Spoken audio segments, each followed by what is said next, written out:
Buonasera a tutti e benvenuti a Lunedì Sport, come al solito alle 21 su Telepace in diretta da Casa Caritas. Ciao Luca. Buonasera.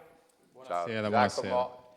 Ciao. Buonasera, Ciao buonasera a Fausto. tutti. Poi vi spieghiamo perché abbiamo il nostro direttore questa sera. Allora, tanti colori anche questa sera, soprattutto giochiamo in casa Giacomo questa sera perché abbiamo oggi. il Rupinaro Sport, perciò insomma avremo tanti ragazzini da fare protagonisti. La solita carrellata iniziale, Giacomo? Sì, come al solito iniziamo col calcio. Questa sera non c'è Gloria, ma cerchiamo di sostituire. Partiamo dalla Serie A. Ha giocato, per squadre Ligure ha giocato il Genoa, ha pareggiato 3-3 a San Siro col Milan, una partita piena anche di stravolgimenti, piena di emozioni, in cui alla fine appunto i rossoblù sono riusciti a portare a casa un punto da San Siro. Per quanto riguarda la Serie B, hanno giocato sia Sampdoria che Spezia. La Sampdoria ha vinto 1-0 con la Reggiana e grazie a questa vittoria raggiunge matematicamente i playoff. Bisognerà ancora vedere da che posizione, quindi quante partite giocare, se in caso no. E prima della partita in particolare c'è stato un momento molto intenso, molto toccante, perché c'è stato un omaggio per Sven-Goran Eriksson, l'ex allenatore della Sampdoria, che ha annunciato alcuni mesi fa di avere un cancro al pancreas, più poco tempo, e quindi c'è stato un tributo dalla società. Ci sono stati gli ex calciatori che sono venuti, vediamo Mancini. Vediamo, esatto. E c'è stata anche la Coppa Italia, che è l'unico trofeo che ha vinto, e c'è stato anche un omaggio appunto della gradinata con una coreografia. È stato molto emozionante, credo, ieri a Genova. Forse c'è anche qualcosa. C'è anche un video, se dalla regia qualche secondo da sentire, qualche nota.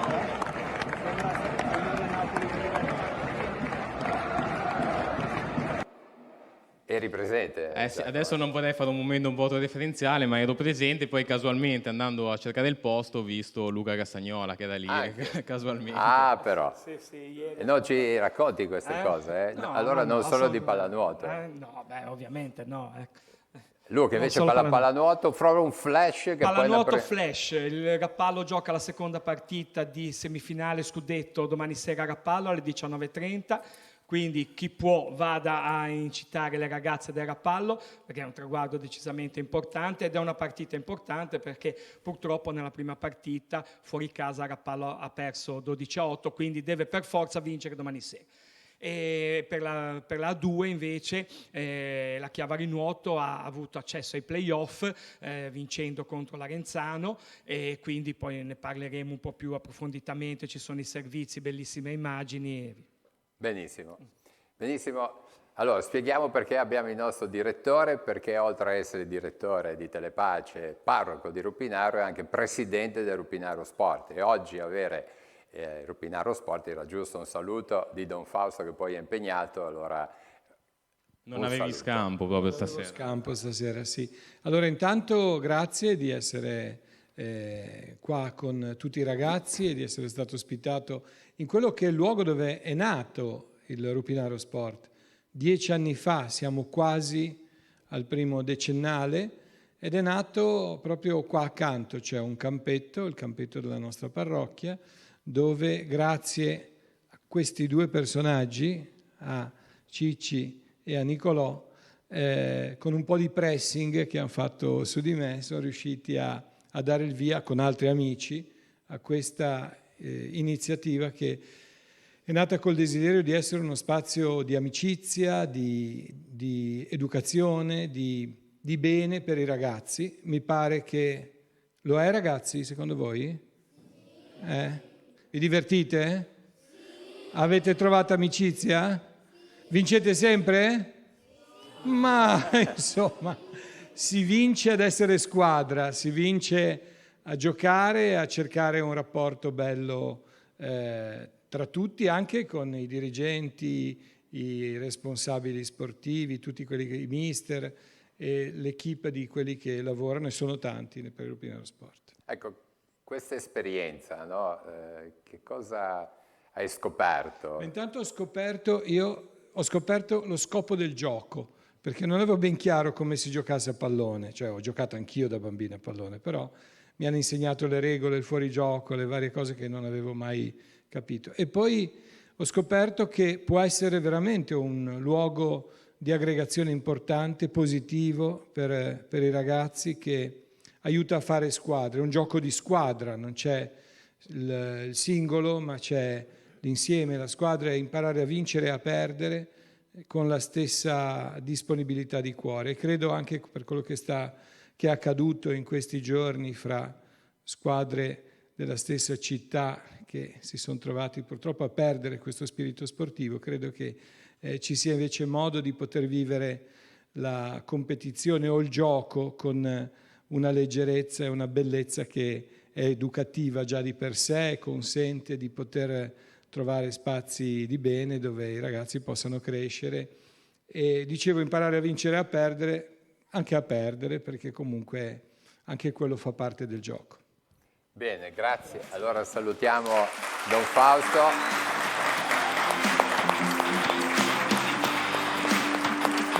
Allora, noi presentiamo gli ospiti in parte già conosciuti, ci prendiamo posizione, abbiamo gli amici, una puntata totalmente chiavarese questa sera, Gli amici del CAI, Ivano Cabona, che è il presidente CAI sezione di Chiavari, insieme a Roberto Landò, responsabile alpinismo giovanile del CAI Chiavari.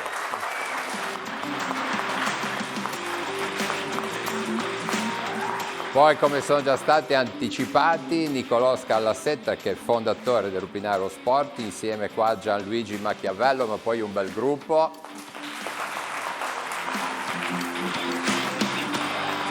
Poi il mister, l'Under 15, sempre per Rupinaro Sport. È uno dei tanti mister, no? Credo. E poi abbiamo questa sera la rappresentanza del Genoa Club di Chiavari, perché si è fondato, si è ripartito a Chiavari proprio in queste settimane. E abbiamo qua in rappresentanza, poi anche in sala altri, Gianluca Salisci.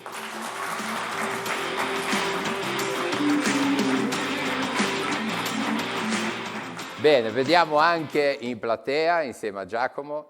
Allora, in platea abbiamo, partendo proprio da qui, il Rupinaro Sport, con i ragazzi delle leve più o meno dai 2011 fino ai 2016, ci sono anche alcuni dirigenti, alcuni allenatori.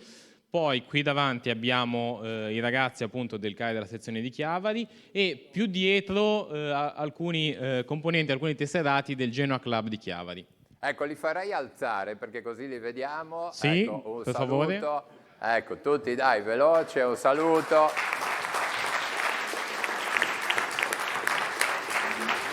Poi Giacomo in genere fa un collegamento, no? Avete visto, settimana scorsa, ieri mi sembra sul basket. Sì, Palazzetto dello Sport di Chiavari. Palazzetto dello Sport di Chiavari. Questa sera si collegherà in Nepal, ma lo facciamo qua in studio. Se si alzano abbiamo Silvia Trabucco, Gianluca Rolandelli e Marco Sanguinetti.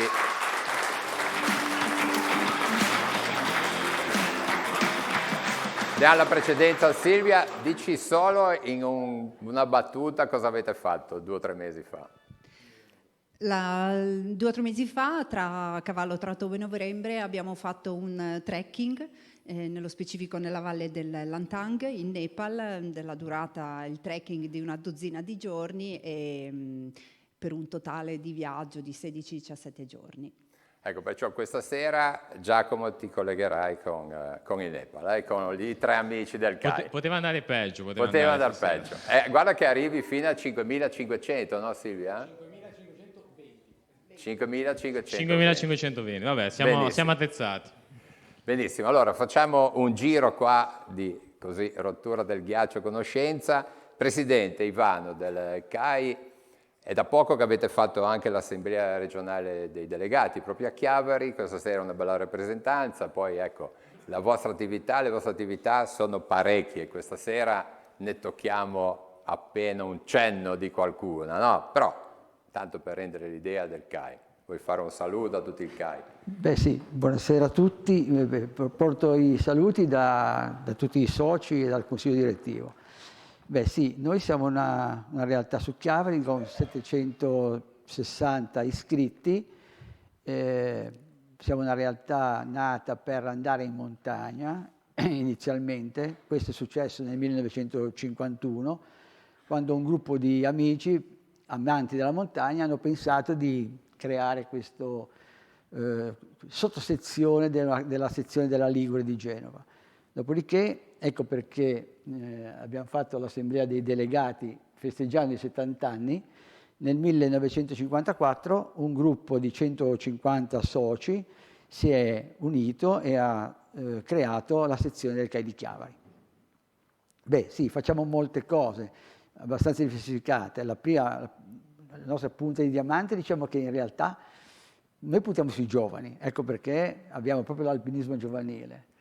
Ma ovviamente sperando che poi i giovani crescano, diventando adulti, proseguono la loro vita sezionale, sociale, ci occupiamo di alpinismo nel senso di arrampicate su roccia, o in palestra, in falesia, ci occupiamo di escursionismo sui nostri monti, sulle valli, sulle Apuane, in Val d'Aosta. Intanto queste sono immagini del CAI giovanile, giusto? Esatto, sì, sì, queste proprio proiettate proprio durante l'assemblea dei delegati. Poi spieghiamo e raccontiamo, era un giro di saluto. Scusa. No, perfetto. Allora, dal CAI il saluto a Rupinaro lo farei fare al più giovane Nicolò, fondatore di Rupinaro. Ma cosa hai pensato quel giorno? Cosa abbiamo pensato in tanti, perché noi ci trovavamo nel campetto qua a fianco tutti i giorni a giocare insieme. Per un certo periodo abbiamo fatto anche degli allenamenti insieme appunto a Cicci, e all'età di 16 anni noi abbiamo avuto questa pazza idea di provare a tirar su una squadra in terza categoria. E Cicci ci sosteneva, Don Fausto un po' meno in quel momento lì, perché diceva che eravamo troppo giovani.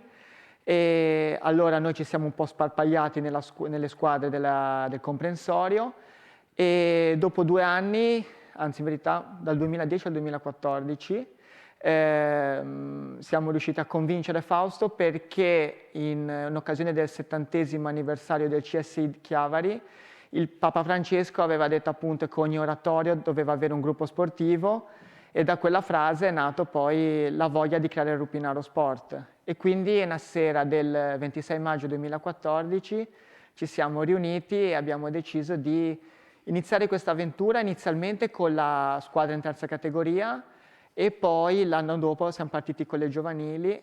Attualmente si è rimasti con l'attività di settore giovanile, che è quella che ci sta dando più soddisfazioni, però in questi 10 anni ne abbiamo combinate di cotte e di crude. Ecco, una figura veramente, forse ha fatto il papà, il nonno, Gianluigi, detto Cicci. Dove nasce questo Cicci qua? La mia madre da piccolo mi chiamava Cicci, e poi si è passato... Credo che ormai ti conoscono tutti sì, per mi Cicci. conoscono tutti più o meno. Cicci, sì. Il cognome non lo conosce nessuno qua, anche il nome è difficile. Il nome. Gianluigi, giusto? Gianluigi, sì, esatto. Le doti, le comunicazioni ufficiali sono Gianluigi. Però detto esatto. Gianluigi non lo conoscono, bisogna chiamarlo non lo sanno neanche i Cicci. bambini, cioè qualcuno lo sa. Bene, poi ritorneremo con il Rupinaro. Chiaramente andiamo un pochino a parlare invece. Intanto Gianluca, farai un saluto all'illustre fratello di Genova, Mario. Sì. Ma lo sa che sei in diretta questa sera, perché è il titolare del poliedro, che ogni domenica... Tutte le domeniche in diretta, sì. Vediamo se superiamo o lo battiamo come ascolti questa sera. Gianluca, ci proviamo. Allora, dove... un pochino... come nasce nuovamente? Perché nella storia credo che il Genoa Club di Chiavari ci sarà già stato, immagino. C'è stato, penso che sia stato molto piccolo, immagino, e non abbia avuto quella spinta poi anche per vicende sportive, non abbia avuto una spinta per crescere. E adesso c'è molto entusiasmo, e nel giro di pochissimo tempo abbiamo fatto dei bei numeri, che poi dopo se vuoi sviluppiamo. Assolutamente. Sì. E stiamo cavalcando molto l'entusiasmo e abbiamo in mente di fare tante cose. E so che in pochi giorni, insomma, abbiamo visto qualche foto, qualche filmato, che c'era la coda per la testa del Genoa. Sì. Ciò vuol dire che la passione nel nostro comprensorio... Ecco, questo fa un po' così, questo è l'esordio. È bello vedere le nostre città in una città più grande. Esatto. No? Sì, questo è l'esordio del nostro striscione durante Genoa-Cagliari, che abbiamo portato anche fortuna. Abbiamo vinto 3-0 e i nostri soci erano... è stato proprio in Genoa? I nostri fondatori, sì. E lì è un ragazzo che ha partecipato con tutti gli altri iscritti a una, diciamo, lotteria, un'estrazione di una Genoa Experience. Quindi ha fatto una bella esperienza prima di Genoa Cagliari. Ecco, dalla regia arriva l'inquadratura, poi lo intervistiamo sicuramente, Sì. Abbiamo la serata. Benissimo, Gianluca bene, andrei a vedere un pochino con Giacomo in platea. Visto che prima abbiamo visto le foto dei giovani del CAI che stanno facendo le escursioni, io vorrei chiedere all'accompagnatrice appunto dell'alpinismo giovanile del CAI di Chiavari, Arianna Prati, se ci fai una sintesi di quali attività fate con i giovani. Tantissime. Allora, innanzitutto camminiamo, cerchiamo di orientarci nei boschi, in cima ai monti, sulle creste, eccetera. Portiamo i ragazzi sulle vie ferrate, portiamo i ragazzi ad arrampicare, perché abbiamo degli istruttori nazionali che ci coadiuvano in questa attività. Nelle grotte ogni tanto, perché è un po' più complicato trovare gli accompagnatori. E di che età sono i ragazzi, per avere un'idea del range? Dai 7 ai 18 per quello che riguarda l'alpinismo giovanile. Poi se vogliono rimanere nel CAI c'è la fascia che arriva fino a 35, possono coadiuvare la nostra attività come giovanile oppure coadiuvare gli anziani che fanno le gite più importanti. Ovviamente per quello che riguarda il giovanile non possiamo portarli in quote altissime perché c'è tutta una questione di età dello sviluppo, eccetera, e anche responsabilità, perciò cerchiamo di farli divertire, l'importante è quello. Poi li ascolteremo, grazie mille.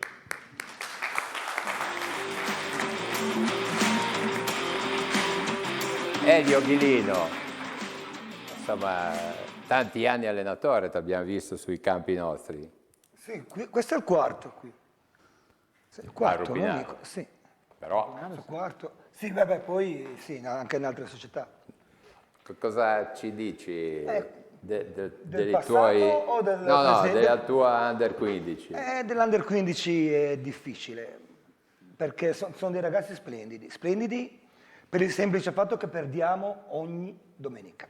Quindi solo il fatto che loro comunque sia si presentino ad ogni allenamento e costantemente vengano con voglia, impegno, passione, è una cosa, penso che sia una cosa che sicuramente per gli anni di esperienza che ho, Insomma, il merito è anche del mister. ma no, forse sì, perché magari anche un altro allenatore se ne sarebbe andato forse, però una squadra che perde ogni domenica e si presenta comunque sia sempre al campo, è tanta roba, veramente tanta roba.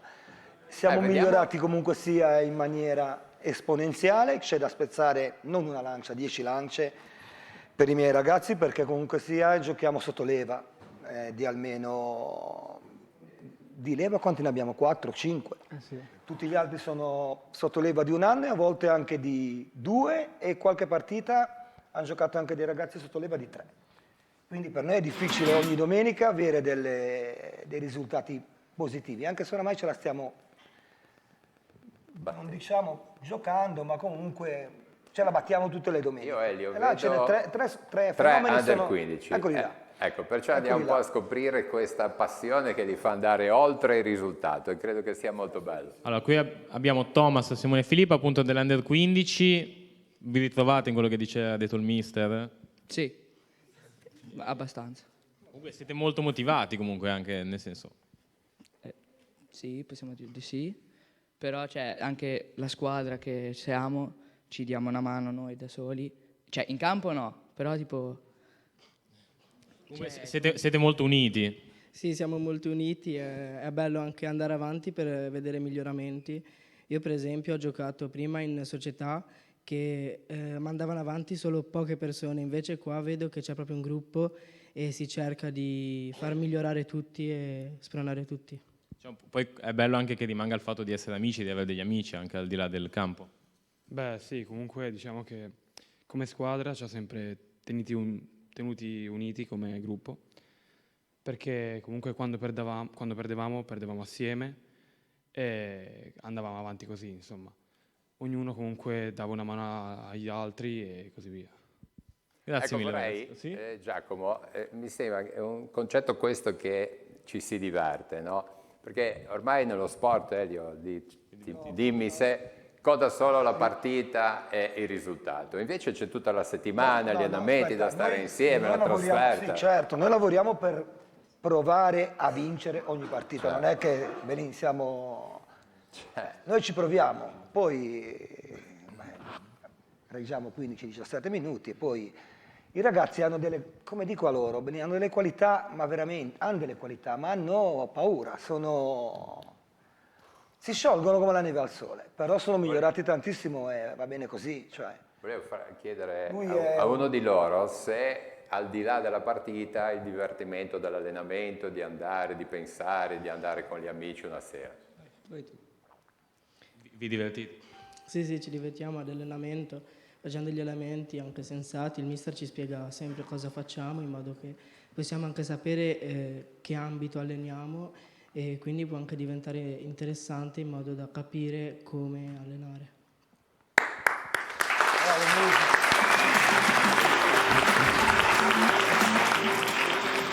Allora, abbiamo parlato dei giovani del Rupinaro Sport, i giovani invece, Roberto Landò, che è responsabile del CAI. Lì non si vince o si perde. Sì, infatti, ecco, raccontaci un po' quel pensiero. Direi che la grossa differenza rispetto ad altre attività sportive è proprio che manca la dimensione agonistica, anche se mi sembra di capire da quello che diceva Elio che ce n'è poca anche in certi casi negli sport più agonistici. A noi manca la dimensione agonistica, a parte la sfida con se stessi, quello c'è sempre ovviamente, però in compenso abbiamo la dimensione della natura, dell'ambiente, noi facciamo attività dentro l'ambiente e quindi con contatto e con conoscenza dell'ambiente che ci serve per muoverci in sicurezza.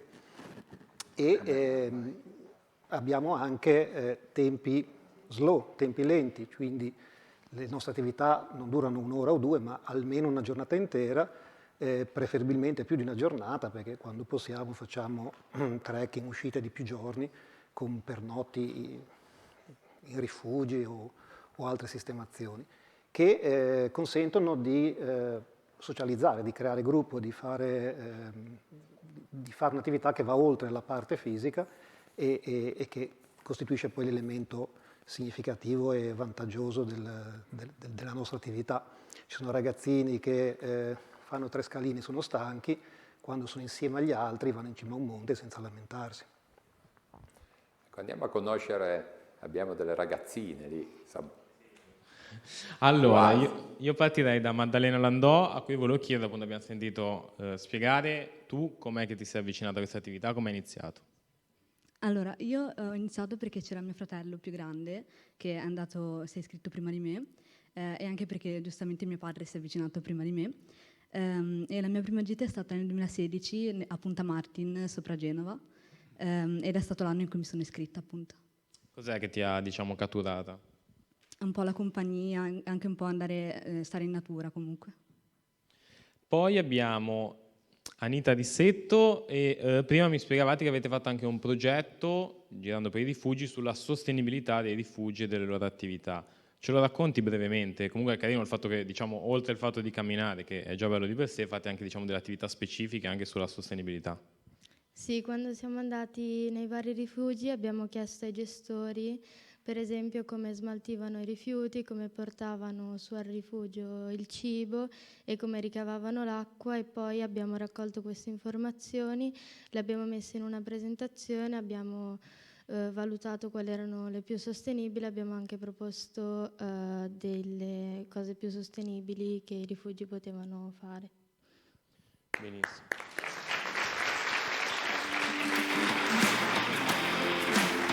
Allora, Intanto che ci prepariamo con il primo collegamento col Nepal, Giacomo, se ti prepari, in redazione in questi 2 giorni sono arrivate 2 notizie tristi purtroppo per il mondo sportivo del nostro comprensorio. Sono mancate 2 persone molto sportive, inizierei da Casarza, è mancato Danilo Ghio, che lo vogliamo ricordare, e nel mondo dello sport da tantissimi anni ha iniziato, ecco lo vediamo in foto, era segretario del calcio del Casarza, anche del Sessi Levante, ma poi soprattutto ha fatto praticamente nascere fondatore del volley UBC Casarza Ligure. Lo ricordiamo e facciamo le condoglianze e un abbraccio a tutti i familiari e gli sportivi.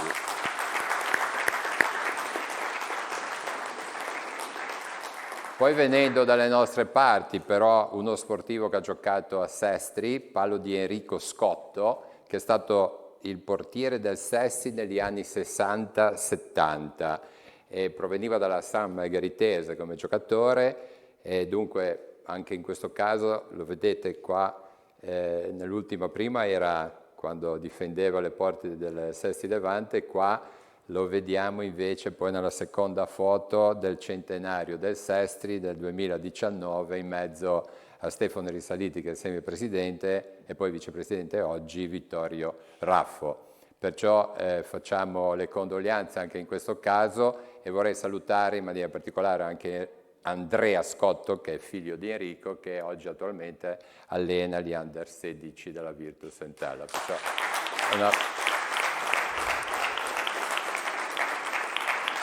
Sì, Gianluigi. Io volevo dire che ho giocato con Enrico Scotto nella Lavagnese negli anni 74-75, ero 50 anni fa, saranno più o meno, però era una persona molto affabile, aiutava molto i ragazzi giovani e voleva che giocassero i giovani, non che giocassero i vecchi, diciamo. E mi ha aiutato molto a crescere e a imparare a giocare a calcio, anche se lui faceva il portiere. Beh, salutiamo tutta la grande famiglia perché anche Elio... Ho avuto la fortuna di essere stato mio mister Enrico, era una persona veramente splendida, ma proprio un uomo che ne ho conosciuto pochi. Combinazione, pensa, era la Rupinarese. Giocavo nella Rupinarese e lui era il mio mister, e poi ora stiamo a Rupinaro. Però è un uomo che veramente non ho parole, perché è veramente una persona splendida. Bene, un saluto a tutta la famiglia. Allora, dopo questo ricordo di 2 grandi sportivi, direi andiamo con Giacomo in Nepal.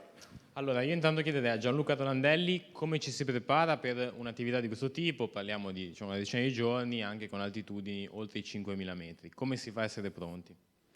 Non lo sapevamo perché l'unica mia esperienza di più giorni in montagna è stata con Marco quando abbiamo fatto un bel trekking in Dolomiti di 3 giorni, quindi c'era l'ansia di capire come gestire 12 giorni di cammino continuo in un ambiente di alta montagna per noi sconosciuto.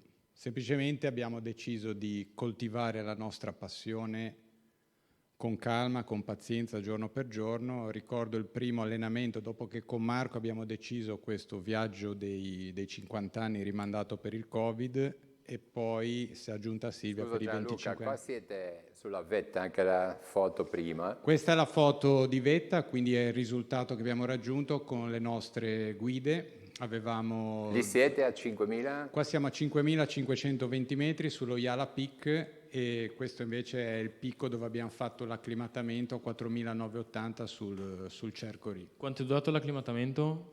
L'acclimatamento è durato per tutti i giorni del trekking, quindi ogni giorno si faceva sempre un passo in più in termini di altitudine e di allenamento.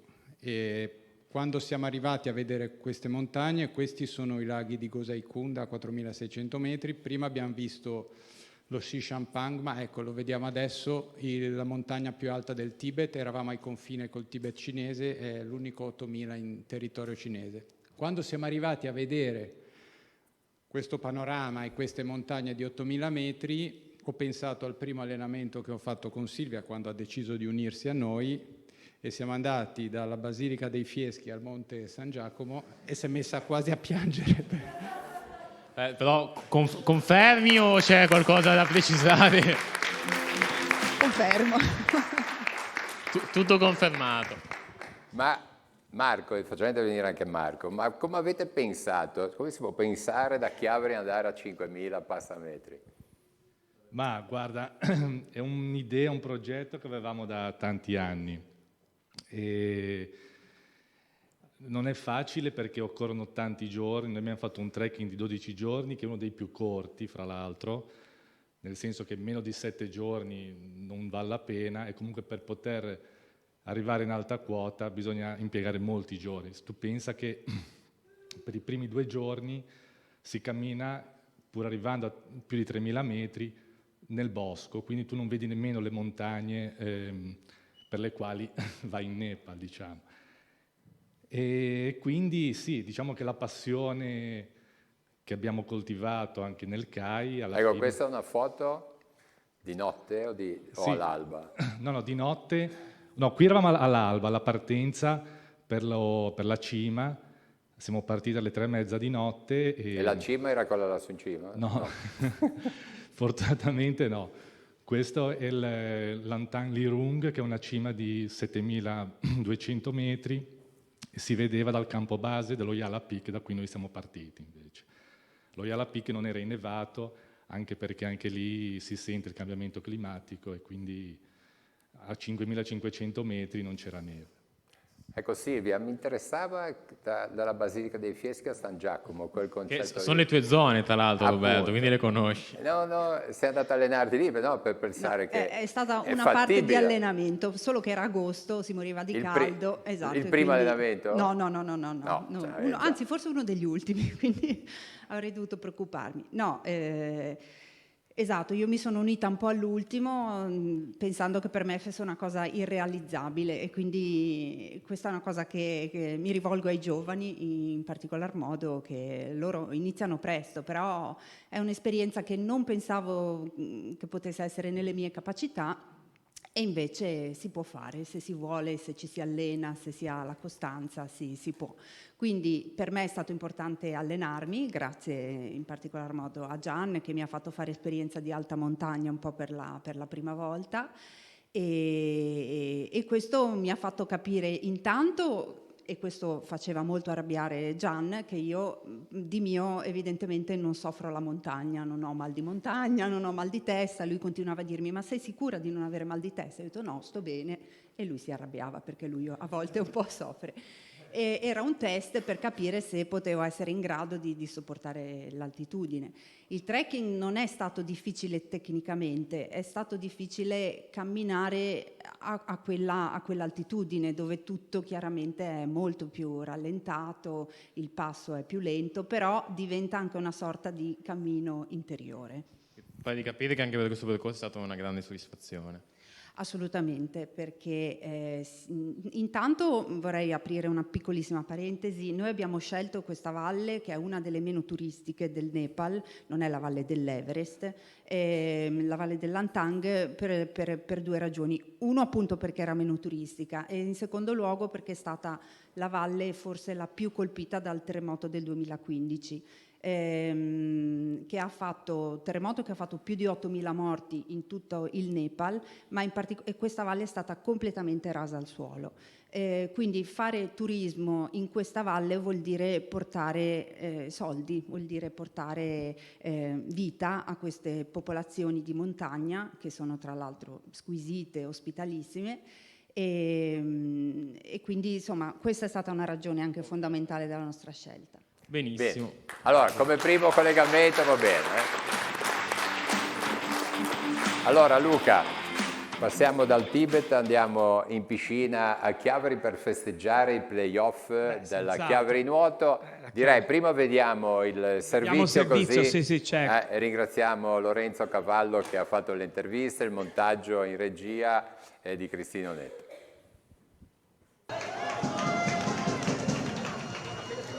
Missione compiuta per la Chiavari Nuoto, che può festeggiare la qualificazione ai playoff di A2, un risultato che mancava da 14 anni e è arrivato al termine di una volata serratissima con Torino e Brescia, che hanno chiuso tutte e 3 a pari punti, ma i lombardi sono rimasti fuori per la classifica avulsa. Decisiva l'ultima partita giocata nella piscina di Chiavari e vinta 15-8 con l'Arenzano, una gara mai in discussione. Dopo il pareggio sul 3-3 degli ospiti inizio secondo quarto, la Chiavari Nuoto ha preso le distanze con un parziale di 4-0. Miglior marcatore di giornata è stato Lanzoni con 6 reti. Abbiamo fatto delle grandissime prestazioni con la Florenza qua, a Torino l'ultima, vincendo col Brescia tutte e due le partite, vincendo il derby a Lavagna davanti a più di 1000 persone. È tutto merito loro, sono veramente felice con loro, per loro, perché durante la settimana si impegnano tantissimo e è giusto che ora si godano questo momento, è tutto loro. Un risultato festeggiato dai suoi protagonisti con un pensiero rivolto al lavoro fatto negli ultimi 5 anni, dai play-out di Serie B disputati nel 2019 alla promozione in A2, poi la salvezza tranquilla dell'anno scorso e adesso la qualificazione ai play-off. Ricordo che eravamo ai play-out per scendere in Serie C prima del Covid e ora siamo, non so gli altri risultati, ma chiudiamo terzi. Una grande crescita di tutta Chiavari, fammelo dire. Ci tenevo a dire, adesso finalmente i ragazzi possono divertirsi a fare i play-off dopo tanto, giocare per andare in A1, speriamo, vogliamo, ci teniamo, vogliamo arrivarci. Il pensiero di molti va anche a Robert Dinu, che è stato l'allenatore che ha guidato questa crescita della squadra. Ha lasciato a dicembre di quest'anno per motivi personali, sostituito da Lucianti. Questo risultato è sicuramente anche suo, anzi molto è anche suo. Se non ci fosse stato il suo lavoro precedentemente adesso non saremmo qui a festeggiare. Sono contento per lui, sono contento per la società, per i ragazzi, perché se lo sono strameritati. Da terza del girone nord, la Chiavari Nuoto affronterà la seconda del girone sud, la Radinantes Auditore, andata il 18 maggio a Crotone.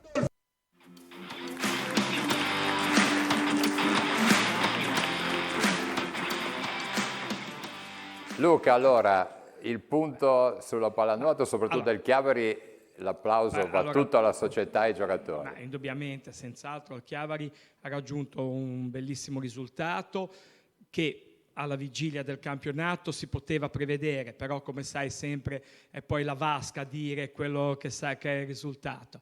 La Chiavari Nuoto ha, secondo me, visto un po' il campionato e tutto, soprattutto è stata brava nel migliorare in tutto il campionato, cioè partita con una squadra con tanti giovani di Chiavari, con alcuni giocatori d'esperienza come Gitto, come Lanzoni, Pellerano, e piano piano questa squadra si è amalgamata ed è cresciuta. Sono cresciuti i giovani tanto, quindi che ormai hanno raggiunto il livello di categoria, l'hanno dimostrato, e quindi questo ha portato a questo risultato, ecco, nel senso che nelle ultime partite del girone di ritorno la Chiavari Nuoto è stata veramente, secondo me, la squadra insieme alla Florenza, veramente la squadra protagonista del campionato. Ecco. Adesso va a giocare i play-off contro la Radinantes Auditore. Il girone sud è sempre un po' un'incognita. Che notizie si hanno? Ma io sono andato a vedere un po' la formazione, una formazione che ha dei giocatori di esperienza come Giacoppo, La Penna, Cagliogna, che di qua Liguri, ha giocato sia nella Chiavari Nuoto che nella Lavagna, quindi sono giocatori però d'esperienza. Adesso non so, ecco, devo dire la verità, perché il campionato, il girone sud è sempre per un'incognita, ecco, non si riescono a seguire tanto bene le partite e tutto, quindi non so. Quando giocheranno? Allora, cominceranno il 18 maggio i play-off. Purtroppo l'unica cosa è che la Chiavari Nuoto, essendo arrivata terza, giocherà, e se invece dovrà giocare contro l'Auditore, che è arrivata seconda nel girone sud, e quindi l'eventuale terza partita di Bella verrà giocata a Crotone, l'Auditore è di Crotone, quindi quel fattore campo potrà senz'altro incidere. Bisogna vincere la prima. Bisogna vincere la prima là, e la seconda qua. Ecco. Io però dico questo, ecco, che se io ho visto la Chiavari Nuoto veramente in crescita, ecco, in tutto il campionato, e come ho detto secondo me è una delle squadre più in forma, quindi è tutto aperto, ecco, il fatto di essere arrivati terzi invece che secondi o primi non cambia niente, ecco. Adesso ci si gioca tutto in queste partite, però secondo me La squadra è solida, molto solida, hanno un bellissimo palleggio, giocano a memoria, hanno un giro palla fantastico, tanto è vero che lo dimostrano le percentuali in superiorità numeriche, perché ha delle percentuali la Chiavari Nuoto non indifferenti, e quindi secondo me il risultato che auspicava il presidente Danilo Ghio della Chiavari Nuoto, cioè quello del salto in A1, è alla portata. Ecco, secondo me è alla portata. Poi ovviamente ci saranno poi, magari altri fattori, però secondo me è alla portata, come parlando appunto della forza della squadra. Allora un applauso alla pallanuoto. Ritorniamo con gli amici del Club Genoa Club. Allora Gianluca, ma tu come sei diventato genuano? Sembra una banalità a dire, ma si trasmette da padre in figlio. Mio padre lo chiamavano Genoa, figurati, mi ha trasmesso questa cosa e mi ricordo ancora la mia prima partita, che non fregherà niente a nessuno, ma sono degli anni, stiamo parlando degli anni 80, avevo 6 anni. Il Genoa era in Serie B. Sei andato con papà? Sono andato con papà, abbiamo perso ovviamente, e Genoa San Benedettese 0-2, e giocava anche hai visto la prima sconfitta del Genoa? Certo, e giocava anche un certo Gigi Cagni, che adesso è diventato chiavarese. Sì, è vero. Chiavarese d'adozione. Un grande mister. Un grande mister, e giocava lui, sono andato a vedere su Wikipedia, c'era. Ma Mario è genuano anche lui? Non so se vuole che lo diciamo, però. Sì. Non si sa. Sì. Genuanissimo, sì. Va bene. Allora, presenta tu un pochino quelli che sono in postazione. Abbiamo la presenza di 5, perché si è aggiunto Martino, 5 fondatori come me. C'è Sergio Casagrande, poi c'è Gianni Roffo, che è colpa sua se io sono qua nel Genoa Club Chiavari, Roberto Neto, Stefano Maglione e Martino Musso. Però vi dovete alzare perché se no non vi si vede. Che sono... Così Tony lo riprende.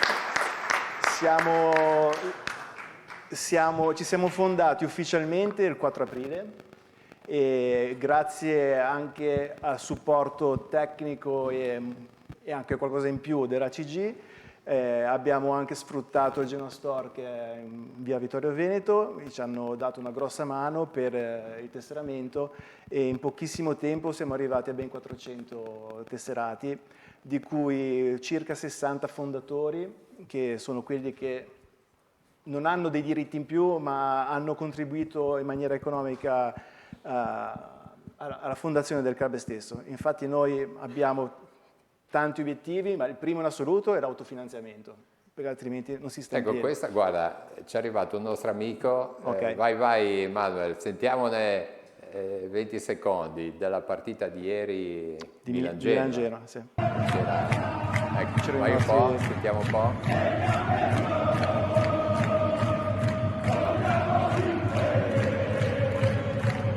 Ragazzi.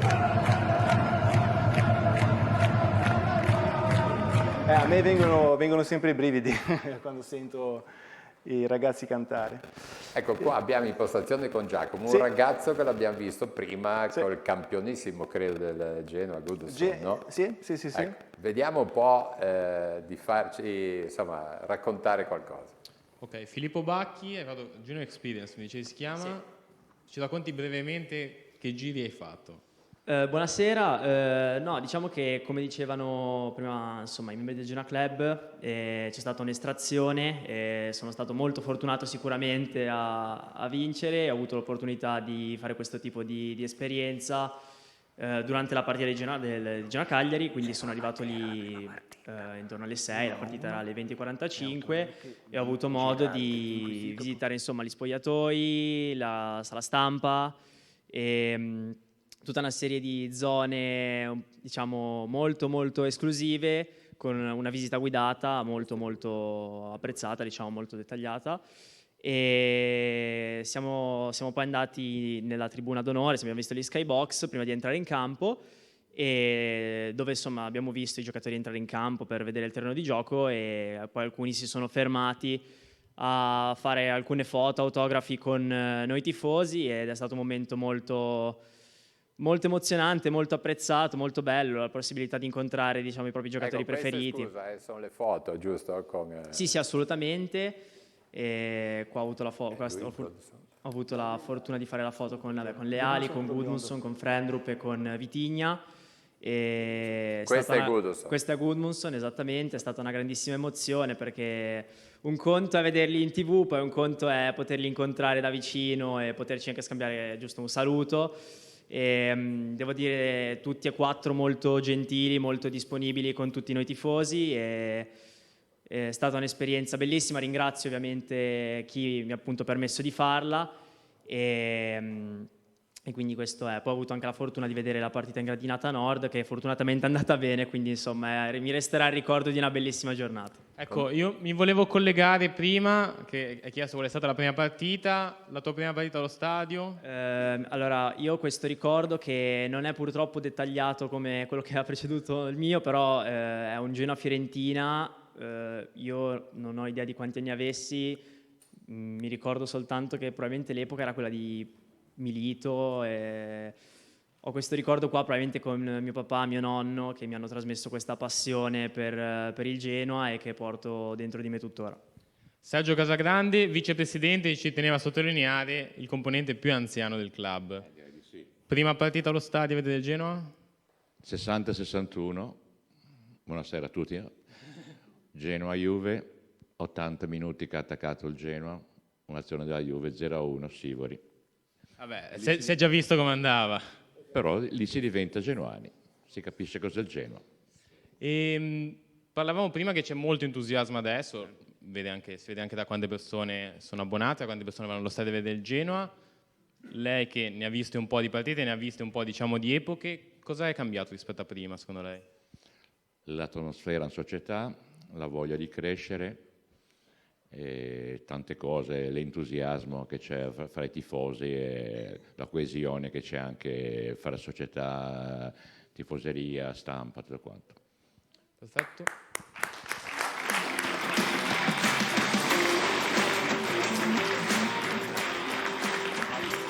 Allora, da Genoa andiamo a Rupinaro Sport. Nicolò, racconta un po' invece il tuo impegno, che tra l'altro sei anche giocatore, so che giochi, sì. Vai in campo ogni domenica, giusto? Sì, vabbè, io a livello ufficiale non sono tesserato per il Rupinaro Sport, perché da 2 anni a questa parte abbiamo deciso di non fare più la prima squadra. Quindi io sono tornato nella squadra dove ho esordito a 18 anni, che è l'Arenelle. Quest'anno ogni domenica sono sceso in campo in seconda categoria, e la stagione non è stata fortunatissima perché era la prima storica stagione della società in seconda e siamo retrocessi all'ultima giornata, ma la cosa più bella è stata proprio l'annata che abbiamo fatto, perché siamo riusciti comunque a rimanere uniti e compatti, e anzi pronti probabilmente a fare un campionato prossimo anno di altissimo livello. E invece con Rupinaro comunque ovviamente sono rimasto legato e svolgo un po' varie mansioni, un po' di tutto, aiutare in segreteria, ad allenare qualche squadra di bambini, a collaborare, a fare qualche riunione con i dirigenti. Insomma, sono quasi sempre a Rupinaro, sempre, anche se a livello ufficiale non compaio. Ma qual è il segreto di Cicci, Nico? Cicci è un po' un eterno bambino, diciamo così, perché comunque lui ogni volta che scende in campo scende sempre va a allenare i bambini con la stessa passione, secondo me, di quando giocava lui. I bambini gli vogliono tutti bene ed è un punto di riferimento fondamentale per il Rupinaro. Facciamo un applauso a Cicci.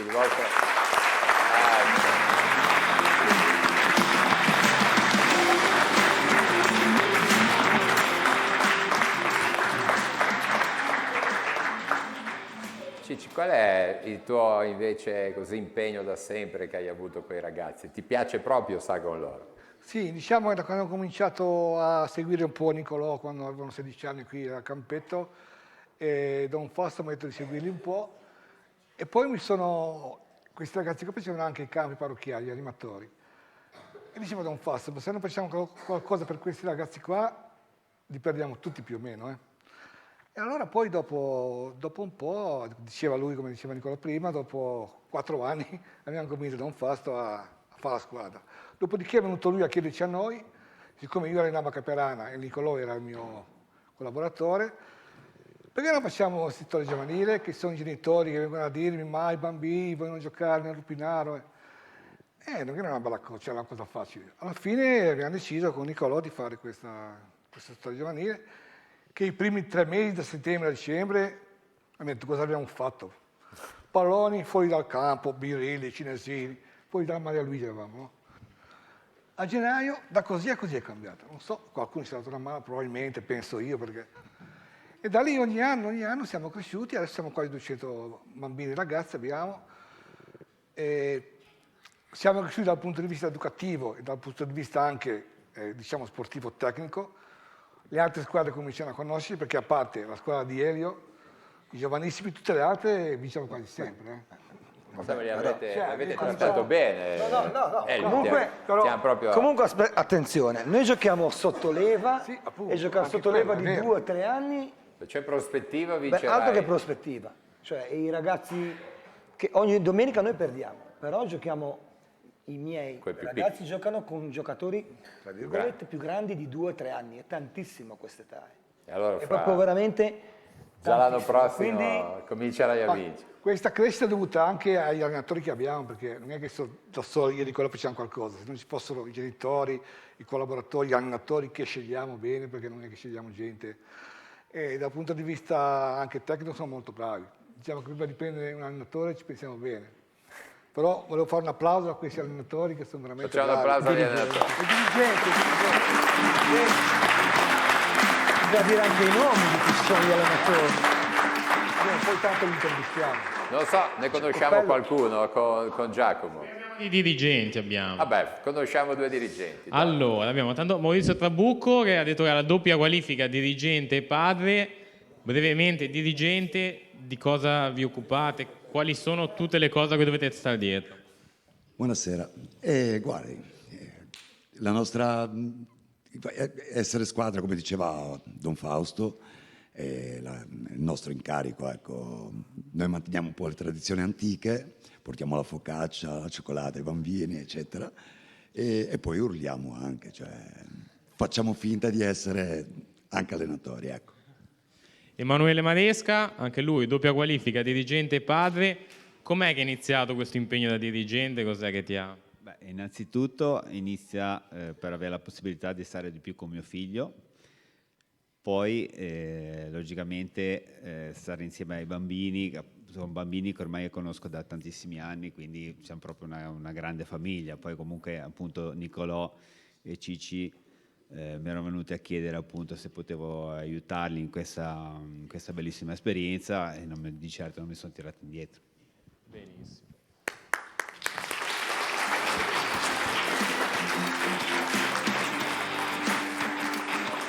Allora, vai Luca. Naga, perché io vedo che c'è anche una bimba, una ragazzina, o sbaglio? Ecco, no, perché vengono tante società, ormai hanno anche il settore femminile, Rupinaro ancora no. Ce l'aveva?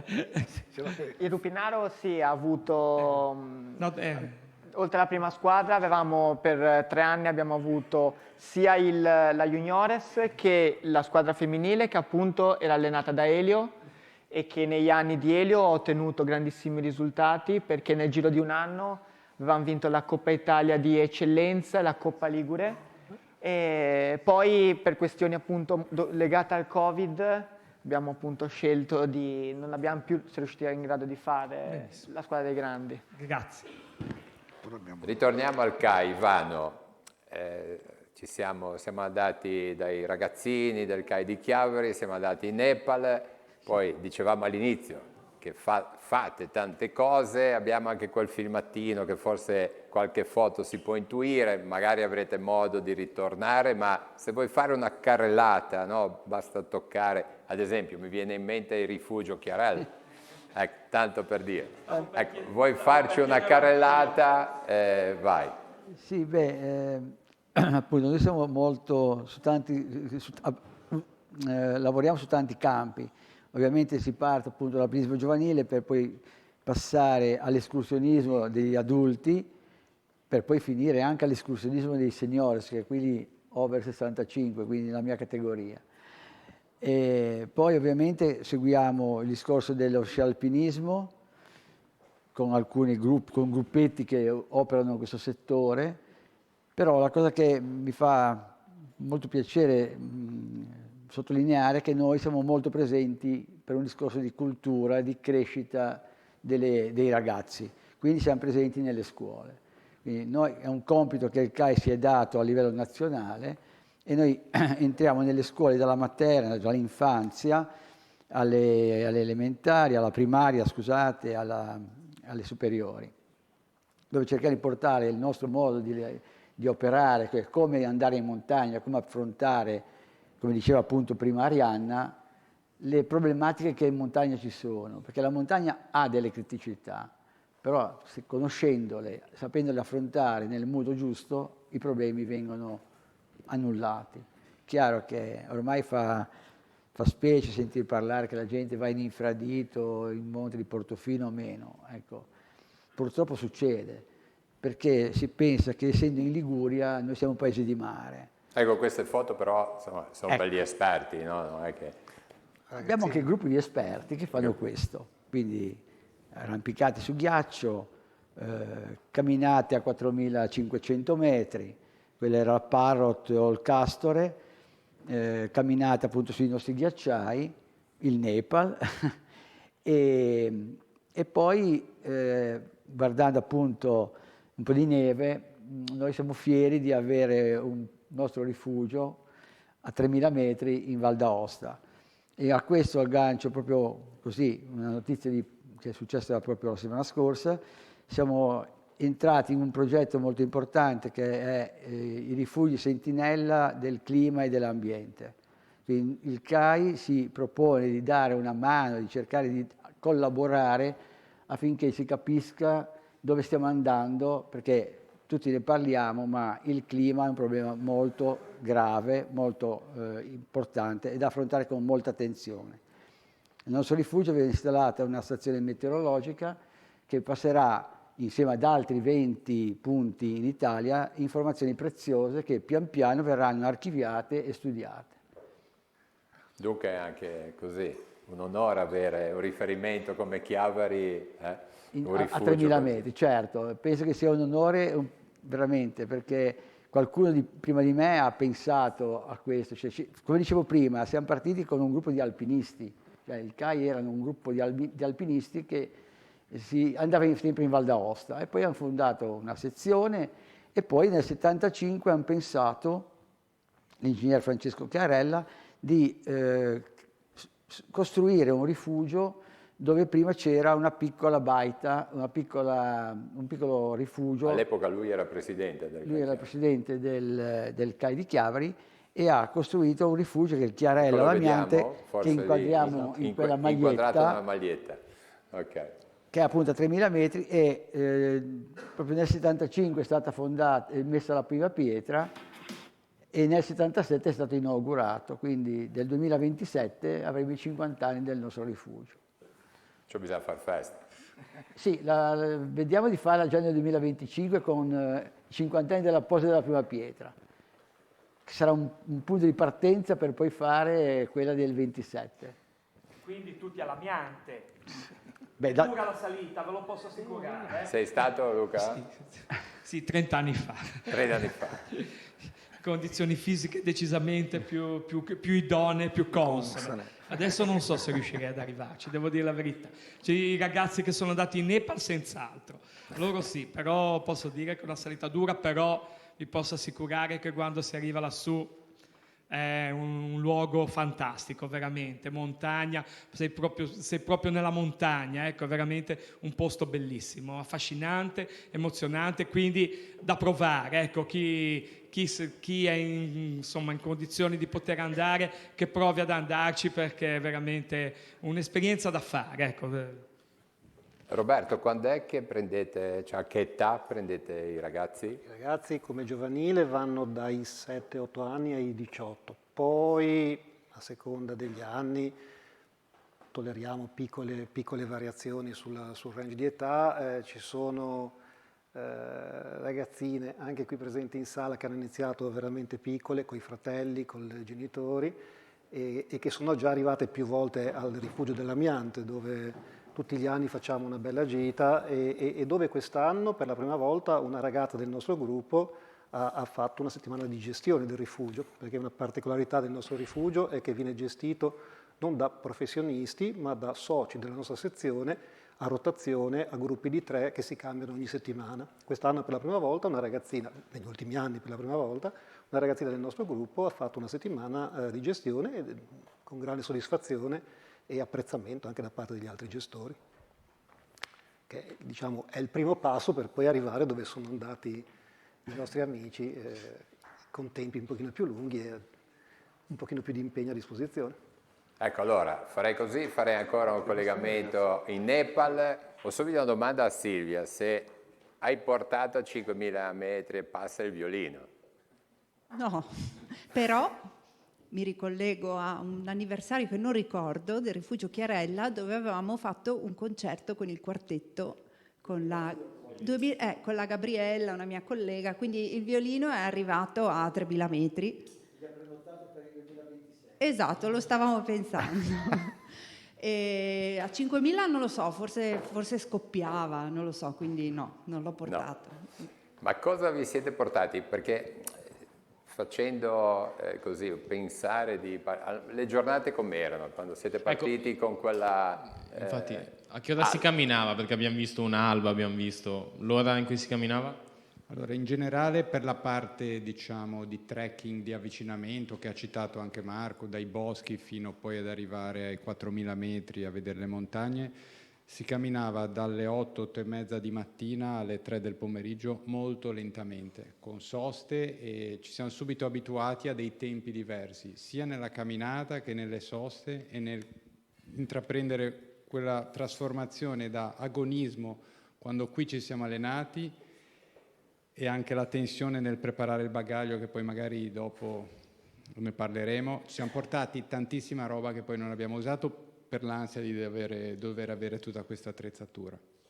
E poi anche il pranzo si ordinava alle 3 del pomeriggio per cenare alle 7, perché se tu ordini gli spaghetti con le verdure, loro vanno a raccogliere le verdure nell'orto e te le cucinano al momento. Quindi questa è stata la parte di trekking. La parte alpinistica col campo base in tenda 4008 e l'arrivo allo Yala Peak, lì allora ci si è alzati di notte ed è stato, diciamo, l'impegno più maggiore come tempi di camminata. È stato, diciamo, la parentesi, tra virgolette, alpinistica in mezzo a questa escursione, questo trekking di 12 giorni. Okay. Ecco, farei così, scusami Giacomo, sì, perché il tempo vola.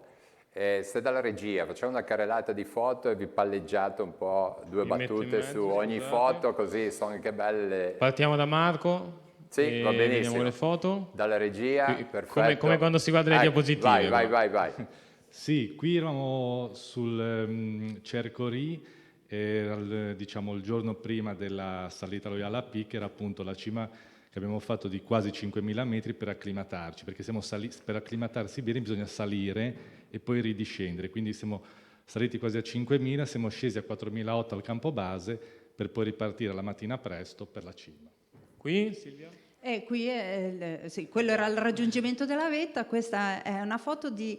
allora, noi dormivamo nei lodge, praticamente entravamo, questo in particolar modo era un lodge del parco. Lodge sarebbe, scusami? Il lodge è un bed and breakfast, una casa, sì, comunque... Un po' grossa, bed and breakfast. Sì, diciamo per comfort è una parola un po' grossa, però diciamo entravi nella casa delle persone che erano proprietarie di queste casette, che diciamo che come servizi avevano veramente molto poco, però c'era il cuore, l'accoglienza, il cibo, la compagnia, la stufa, soprattutto la stufa. Benissimo, direi che le foto sono finite, sono andate veloci, siete stati bravissimi. Ah, ce ne sono altre, ancora un'altra. Ancora dai. una? Okay. Ce n'è una che c'è tutto quel ponte, mi sembra lunghissimo. No, questo... Questo è un esempio di cablaggio ingegneristico dei cavi a Kathmandu. Mi ha colpito questo riassume un po' i contrasti di questo paese. In città abbiamo appunto questi cavi elettrici che tirano magari per collegarsi con i cellulari eccetera, e poi invece in alta montagna passi esattamente all'opposto. Quindi questi sono i boschi di cui parlava Silvia, e questi sono dei rododendri con dei colori che ci hanno colpito molto, e quindi diciamo anche la parte nel bosco è stata bella e parte di questo viaggio spirituale. Ecco. Bene. Bisognerebbe stare qua un'oretta, perché Ivano, quando siamo stati la serata al CAI è durato un'ora e mezza. Teoricamente un'ora e mezza, poi siamo andati a dormire dopo le mezzanotte. Perché poi si divaga sul tema e quindi... Un applauso ai 3 amici.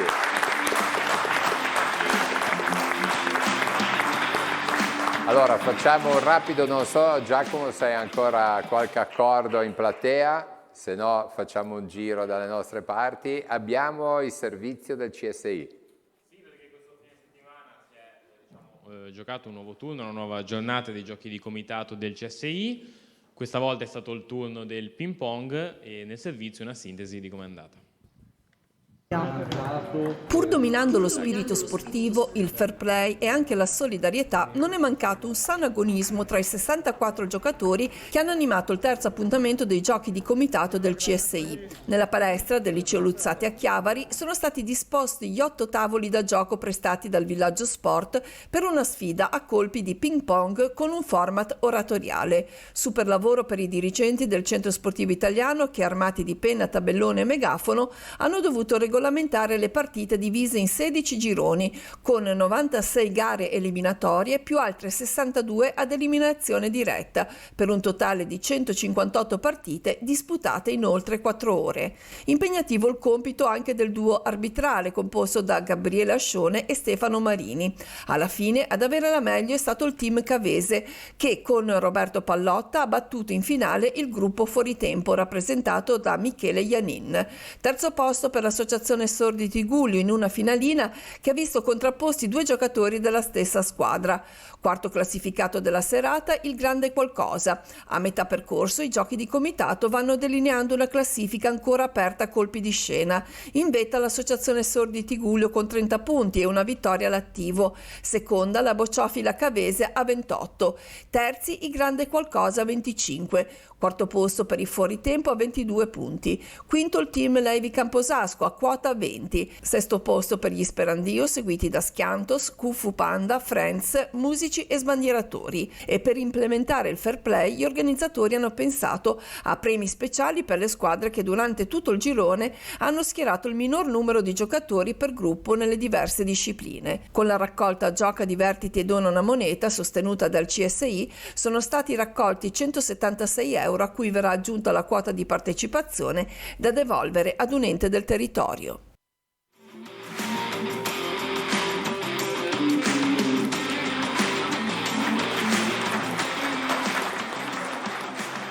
Allora, cominciamo con i saluti. Sì, perché a proposito di abbiamo CSI, un allenatore del CSI. Maurizio Trabucco, che oltre ad essere questa sera dirigente del Rupinaro Sport, è stato allenatore alla Junior Team Cup della squadra di Levi Camposasco. Tanto brevemente, che esperienza è stata? Com'è andata?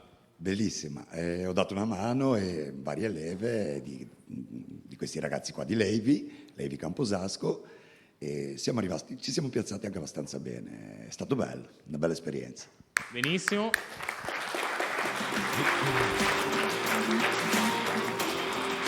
Allora Luca, bisogna dare l'appuntamento a domani. Bisogna dare l'appuntamento ovviamente a Rappallo con Rappallo Pallanuoto femminile, che gioca la partita di ritorno della semifinale scudetto contro Padova, contro Plebiscito Padova. Purtroppo la prima è stata persa per 12-8, quindi Rappallo deve per forza vincere questa partita per poter andare alla terza partita che si giocherà eventualmente a Padova. Quindi ovviamente tutti a tifare Rappallo, le ragazze sono pronte, sanno che è una partita fondamentale per la loro stagione, sanno anche qual è la forza della squadra avversaria e quindi che dovranno dare il 100% per riuscire a portare a casa questo risultato, che sarebbe veramente un risultato d'eccezione. Ecco. Rimaniamo a Rappallo, sempre in vasca, perché il nuotatore master Salvatore Deiana, che è una nostra conoscenza, l'anno scorso, nel 2023, ha ottenuto i migliori tempi al mondo sui 400 metri stile libero, sugli 800 metri stile libero e sui 1500 metri stile libero, quindi un campione in tutti i sensi, ecco, un Master 80 che è veramente un campione, quindi Rappallo, insomma, un applauso a Salvatore perché se lo merita tutto. Benissimo, allora per questa ultima notizia, insomma, qua potremo andare avanti, ma il tempo è quasi sai finito. che qui potremo andare Ci salutiamo il CAI. Ivano, mi dicono che a Chiarella ha portato anche il pesto chiavarese. Sì, fresco, nel senso che prima era consuetudine che il pesto venisse fatto a Chiavari o nelle zone dei rifugisti, chiamiamolo così, e il sabato portato su fresco per la settimana successiva. Adesso abbiamo una piccola scorta di pesto su all'amiante e ovviamente alcuni rifugisti portano il loro pesto all'amiante. Le norme sanitarie ci vietano qualcosa del genere, quindi diciamo che è per pochi intimi. È una cucina, dai, è una bella cucina su al rifugio. Grazie, allora un saluto a tutto il CAI chiavarese, complimenti, un bel applauso al CAI.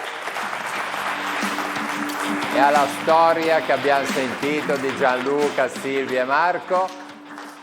Nico, allora i prossimi appuntamenti, siamo alla fine del calcio, la stagione. Sì, in verità noi con i nostri ragazzi proponiamo attività da settembre fino a giugno, fino a inizio giugno per quanto riguarda i campionati, ma organizziamo già appena finisce la scuola il centro estivo che andrà avanti fino al 30 luglio. Questo perché noi cerchiamo di offrire un servizio alle nostre famiglie e ai nostri ragazzi perché hanno voglia di giocare, divertirsi e fare gruppo e stare insieme. Infatti ringrazio tutti i tesserati del Rupinaro, la rappresentanza che è qua, allenatori, dirigenti, giocatori, perché se Rupinare questo ambiente è frutto di tutti. Quindi. Bene, grazie. Cici, allora mi raccomando, stai sempre a fare ormai il nonno e il papà. Finché mi diverto. Finché ti diverti. Poi dopo basta. Bene. Elio, allora l'anno prossimo verrai e comincerai a dire che... Due partite. Magari una l'ha cominciata a vincere. Ma a me basta un punto. Un punto. Bene, allora mi raccomando, ok? Under 15, un punto. Se ne facessimo 6... No, 6 no, non sarebbe, no, un punto. Allora, poi deve arrivare la notizia, Elio, fammi sapere se avete fatto un punto. Mi raccomando per il mister. E invece il grande Genoa, Gianluca, sì. Quest'anno comunque, siamo molto, non lo so, ieri anche la soddisfatti. partita col Milan. Pirotecnica. Chi ci pensava, penso, da Genuani? Sì, assolutamente. Io speravo anche nei 3 punti fino a un certo punto. A un certo punto, no? Sì. E volevo dire i miei soci, i miei appuntamenti prossimi. Allora, stiamo organizzando una festa prima dell'estate e che sarà una festa per conoscerci, per scambiarci i saluti e consegneremo anche le tessere ufficiali del Genoa Club Chiavari. Stiamo organizzando la festa ufficiale dell'inaugurazione ufficiale per settembre-ottobre con l'inizio del campionato, dove abbiamo già chiesto al Genoa dei giocatori, ci mandano dei giocatori a prima squadra per fare un po' di festa tutti insieme. Stiamo cercando una sede, che questa scelta non la possiamo sbagliare assolutamente, anche perché siamo 400, quindi ci vuole uno spazio fisico, ci vuole uno spazio... Avete già delle idee, sì. Sì, non è facile, pensavo fosse più facile. Non è facile, la stiamo cercando ancora e poi per chi fosse interessato abbiamo già la disponibilità per organizzare tutti i pullman per tutte le partite in casa e poi alcune trasferte le faremo a partenza da Chiavari finalmente. Era ora. Insomma, il primo tassello per l'anno prossimo è Gilardino, mi sembra che è un pilastro. Sì, è la scelta migliore, diciamo, per il Genoa. Bene, allora un saluto alla nuova nascita del Genoa Club Chiavari. Salutiamo tutta la nostra squadra. Posso ricordare un appuntamento anch'io? Vai, sì. Sabato è iniziato il Giro d'Italia e mercoledì passerà anche sulle strade del Tigullio nella tappa Genova-Lucca. Dovrebbe passare intorno alle 13:50 a Chiavari. Comunque sul sito trovate tutti gli orari previsti, quindi se volete vederlo sulle strade potete tranquillamente. Benissimo, c'era anche un appuntamento fuori, forse che arrivava dalla Winner Voile di Santa Margherita Ligure, però va bene, comunque lo diremo nei nostri telegiornali. Ciao Luca, allora buona partita, vai a vedere le ragazze. Se riesco ben Facciamo volentieri. il servizio, assolutamente. Sì, se riesco ben volentieri. Buona settimana a tutti, arrivederci, buon sport e buona settimana.